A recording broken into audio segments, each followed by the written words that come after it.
என் இனிய உறவுகளுக்கு அன்பு வணக்கம். வாழைக்குட்டீஸ் யூடியூப் சேனலுக்கு உங்களை அன்போடு வரவேற்கிறேன்.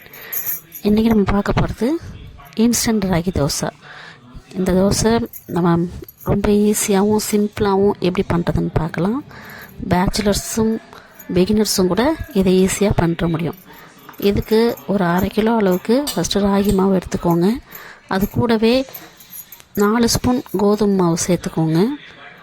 அப்புறம் ஒரு 3/4 ஸ்பூன் உப்பு சேர்த்து நல்லா கிளறி கொஞ்சம் கொஞ்சமாக தண்ணி விட்டு நல்லா கட்டிகள் இல்லாமல் ஒரு விஸ்கு வச்சு நல்லா கலந்துக்கோங்க.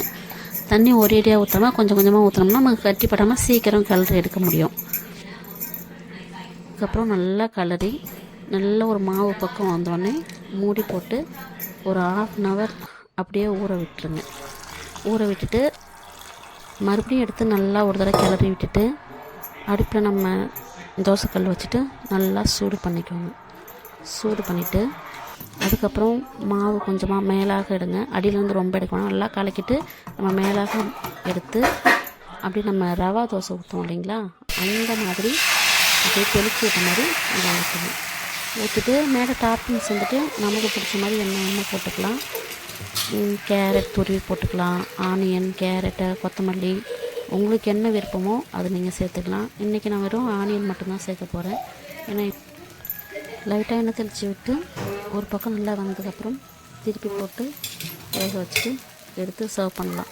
இதுக்கு கார சட்னி, புதினா சட்னி, தேங்காய் சட்னி எல்லாமே ரொம்ப நல்லாயிருக்கும். சாப்பிட்டு டேஸ்ட் எப்படி இருக்குன்னு கமெண்ட் பண்ணுங்கள். அப்புறம் ஃபஸ்ட் டைம் வீடியோ போடுறதால கொஞ்சம் மிஸ்டேக் பண்ணிருப்பேன், நினச்சிருங்க. சப்ஸ்கிரைப் பண்ணுங்கள், ஷேர் பண்ணுங்கள், லைக் பண்ணுங்கள். உங்கள் ஃப்ரெண்ட்ஸுக்கு சேனலை பற்றி சொல்லுங்கள். கண்டிப்பாக என்னோடய தப்பெல்லாம் சரி பண்ணிட்டு அடுத்த வீடியோவில் உங்களை சந்திக்கிறேன். தேங்க்யூ ஃபார் வாட்சிங்.